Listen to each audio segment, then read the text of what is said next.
बात करते हैं उन हजारों छात्रों की जो प्रयागराज की सड़कों पर करीब 35 घंटे से डटे हुए हैं। यूपी पीएससी के दफ्तर के बाहर जुटे इन छात्रों की मांग है कि उत्तर प्रदेश पीसीएस और आरओ का प्री एग्जाम एक दिन और एक ही शिफ्ट में करवाया जाए, यानी 1 डे 1 शिफ्ट एग्जाम की पॉलिसी लागू हो जैसी पिछली बार हुई थी। प्रदर्शन कर रहे छात्रों ने आयोग और सरकार के सामने कुछ चुभने वाले सवाल भी रखे हैं। छात्रों ने पूछा है कि जब 1 नेशन 1 इलेक्शन करवाने की तैयारी हो सकती है तो उनकी परीक्षा एक दिन में आखिरकार क्यों नहीं करवाई जा सकती। उन्होंने ये भी पूछा कि जब कुंभ में सरकार एक ही दिन में करोड़ों लोगों के आने की व्यवस्था करवा सकती है तो फिर एक दिन में परीक्षा करवाने में दिक्कत कहां है। ऐसा भी नहीं है कि छात्रों की संख्या करोड़ों में है। पीसीएस के कुल अभ्यर्थी 6 लाख से कम है और आरओ के कुल अभ्यर्थी 11 लाख से कम। ये दोनों ही परीक्षाएं अलग अलग तारीख पर होनी है। ऐसे में सवाल उठ रहा है कि उत्तर प्रदेश लोक सेवा आयोग क्या एक दिन में 11 लाख छात्रों की भी परीक्षा नहीं करवा सकता। छात्र आखिर जाएं तो कहां जाएं, क्योंकि जब तक वो सड़क पर नहीं उतरते तब तक किसी को फर्क नहीं पड़ता। प्रदर्शन कर रहे छात्रों का कहना है कि आयोग ने उन्हें चूहा समझ लिया है, ऐसा चूहा जिस पर बार बार नियमों का प्रयोग यानी एक्सपेरिमेंट किया जाता है। वैसे भी छात्रों के सामने सिर्फ परीक्षा देने की चुनौती नहीं होती, पहले प्री एग्जाम देते हैं, पास होते हैं तो मेंस की परीक्षा होती है, उसके बाद कुछ भर्तियों में इंटरव्यू होता है, लेकिन जैसे ही नियुक्ति का वक्त आता है तो भर्ती पर सवाल उठ जाते हैं और मामला कोर्ट की दहलीज पर पहुंच जाता है। उसके बाद मजबूरी में ये छात्र सड़क पर आ जाते हैं। हजारों की तादाद में छात्र एक बार फिर से सड़कों पर हैं और उत्तर प्रदेश का लोक सेवा आयोग सवालों के घेरे में, क्योंकि जिस परीक्षा का शेड्यूल और उसे लेकर इस बार सवाल उठ रहे हैं वो पहले ही हो चुकी थी, लेकिन पेपर लीक की बीमारी से घिरे सिस्टम की वजह से वो परीक्षा रद्द हो गई। अब आयोग फूंक फूंक कर कदम रख रहा है। 2 दिन में परीक्षा कराने के पीछे लोक सेवा आयोग ने कुछ तर्क भी दिए हैं। आयोग की दलील है कि परीक्षा 2 दिन में इस वजह से करवाई जा रही है ताकि गड़बड़ी की गुंजाइश न बचे। यही वजह है कि आयोग ने प्राइवेट और संदिग्ध संस्थानों को परीक्षा केंद्र नहीं बनाया है। आयोग ने सिर्फ ऐसे परीक्षा केंद्रों का चयन किया है जहां गड़बड़ी की संभावना नहीं है। हवाला ये भी दिया गया है कि देश के कई आयोग और संस्थान इस तरह से सफल परीक्षा आयोजित करवा चुके हैं। यूपी लोक सेवा आयोग ने बताया कि पुलिस भर्ती परीक्षा भी 2 शिफ्ट में ही करवाई गई थी, जिस पर कोई भी विवाद नहीं हुआ। दावा तो यहां तक है कि 2 शिफ्ट में परीक्षा करवाने का फैसला कुछ छात्रों के आग्रह पर ही लिया गया और इससे छात्रों का ही भला होगा। साथ ही यूपी पीएससी ने यह आरोप भी लगाया कि कुछ अराजक तत्व अवैध कोचिंग संस्थान और नकल माफिया भ्रम फैलाकर छात्रों को बरगला रहे। आयोग कुछ भी कहे, लेकिन सड़क पर जो छात्र प्रदर्शन के लिए उतरे हैं और अपने दर्द को लाखों छात्रों का दर्द बता रहे हैं, वो पीछे हटने को तैयार नहीं है। और दूसरी तरफ इस मामले में सियासत की भी एंट्री हो गई है, जो विरोध की इस आग में घी डाल रही है।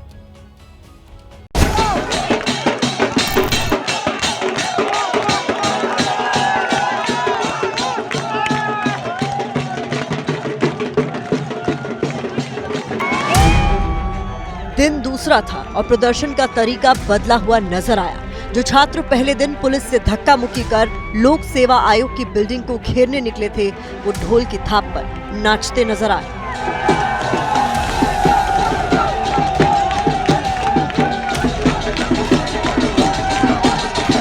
हालांकि इन छात्रों की मांग अभी तक मानी नहीं गई है, लेकिन फिर भी ये विभाग और सरकार को बताना चाह रहे हैं कि वो पीछे नहीं हटेंगे, सड़क पर इसी तरह आखिरी वक्त तक डटे रहेंगे। सोमवार सुबह 10 बजे छात्रों का यह आंदोलन शुरू हुआ। दिन में पुलिस से धक्का मुक्की के बाद लाठीचार्ज भी हुआ, लेकिन प्रदर्शनकारी छात्र पीछे नहीं हटे। शाम को फिर से एकजुट हुए, रात भर सड़क पर डटे रहे। कभी बोतल पीटकर प्रदर्शन किया तो कभी मोबाइल की टॉर्च जलाते नजर आए। रात बीती तो सुबह हुई और छात्रों का हुजूम फिर से सरकार की टेंशन बढ़ाते हुए सड़क पर आ गया। अब इस वीडियो को देखिए। छात्रों ने पेपर पर लोक सेवा आयोग के अध्यक्ष संजय श्रीनेत की तस्वीर लगाई, नीचे लिखा गुमशुदा की तलाश और इनाम के लिए किसी ने 5 रुपए का सिक्का आगे किया तो किसी ने 100 रुपए का नोट। छात्रों की नाराजगी इस बात से है कि इतना हंगामा हो जाने के बाद भी आयोग के अध्यक्ष अब तक सामने नहीं आए हैं। ऐसा नहीं है कि इन प्रदर्शनकारी छात्रों को मनाने की कोशिश नहीं हो रही। कल सुबह से ही प्रशासन और आयोग के अधिकारी इनसे बातचीत कर रहे हैं, लेकिन हर बातचीत बेनतीजा साबित हो रही है। उधर सियासत में छात्रों के प्रदर्शन पर बवाल मचा है। अखिलेश यादव ने फिर सोशल मीडिया पर पोस्ट किया, जिसमें लिखा, बातें चांद पर पहुंचने की और सोच पाताल की, अब नहीं चलेगी सरकार झूठों और वाचाल की। छात्र सड़क पर हैं और सियासत आसमान पर। छात्रों के प्रदर्शन पर मायावती ने भी सरकार को घेरा और पूछा कि क्या उत्तर प्रदेश इतना कमजोर हो गया कि एक शिफ्ट में परीक्षा कराने की सुविधाएं नहीं जुटा पा रहा। हंगामा हर रोज बढ़ रहा है, सियासत हर रोज हो रही है और ऐलान हो गया है कि अब इस मुद्दे को सदन में उठाया जाएगा। कुछ दिनों बाद शीतकालीन सत्र शुरू होगा तो सरकार को घेरने का काम करेंगे। इस पे काम कुछ करना है नहीं, आपको साजिश की बात करते हो। सबसे बड़े साजिश करता इस देश के अंदर अगर कोई है तो भारतीय जनता पार्टी है। सरकार पूरी संवेदनशील है और मैं छात्रों से भी अपील करूंगा कि वो संयम रखें, धैर्य रखें। छात्रों की नाराजगी सरकार भी समझती है, क्योंकि सवाल सिर्फ परीक्षा या नौकरी का नहीं, सवाल वोट का भी है। इसलिए डिप्टी सीएम केशव प्रसाद मौर्य ने सोशल मीडिया के जरिए अधिकारियों तक संदेश पहुंचाया। उन्होंने लिखा, सभी सक्षम अधिकारी छात्रों की मांगों को संवेदनशीलता से सुने और शीघ्र समाधान निकालें। ये सुनिश्चित करें कि छात्रों का कीमती समय आंदोलन में नहीं बल्कि उनकी तैयारियों में लगे। यहाँ गौर करने वाली बात यह है कि यूपी लोक सेवा आयोग उस विभाग के अंतर्गत आता है जो मुख्यमंत्री योगी आदित्यनाथ के अधीन है। ऐसे में deputy CM Keshav Prasad Maurya CM योगी के विभाग से जुड़े अधिकारियों को निर्देश और सलाह दे रहे हैं, जिसको लेकर भी कई तरह की चर्चाएं हो रही है। अगर आयोग ने परीक्षा के शेड्यूल में कुछ बदलाव किए हैं तो जाहिर सी बात है कि मंशा गलत नहीं होगी, क्योंकि अनहोनी होने पर सवाल सिर्फ आयोग पर ही नहीं, सरकार पर भी उठते हैं। लेकिन प्रदर्शन कर रहे छात्रों को इसमें अपना नुकसान दिख रहा है। अब आपको बताते हैं कि छात्रों को दिक्कत क्या है। दरअसल जब अलग अलग शिफ्ट या अलग अलग दिन में परीक्षा होती है तो पेपर अलग अलग होते हैं, उनके सवाल भी अलग अलग होते हैं।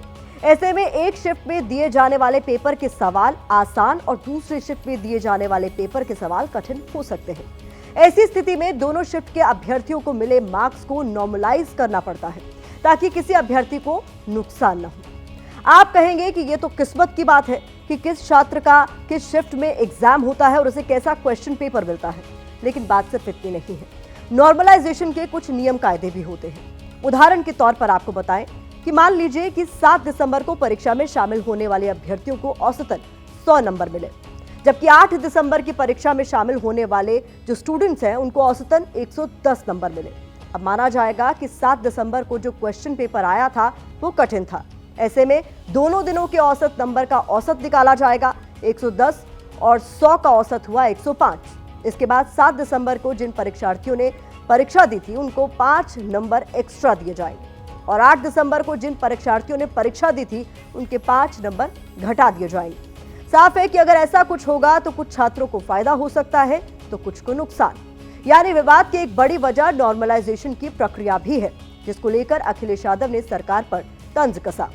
उन्होंने सोशल मीडिया पर लिखा कि क्या अलग अलग दिन हो रहे चुनाव में भी बीजेपी नॉर्मलाइजेशन का फॉर्मूला लगाएगी। अखिलेश यादव शुरुआत से ही इस मुद्दे को धार दे रहे हैं और उत्तर प्रदेश सरकार को घेर रहे हैं। पिछले 2 साल से यूपी लोक सेवा आयोग कई बार सवालों के घेरे में आया है। कभी पेपर लीक हुआ तो कभी किसी और वजह से परीक्षा रद्द हो गई। गलती सिस्टम की होती है और भुगतान लाखों छात्रों को करना पड़ता है।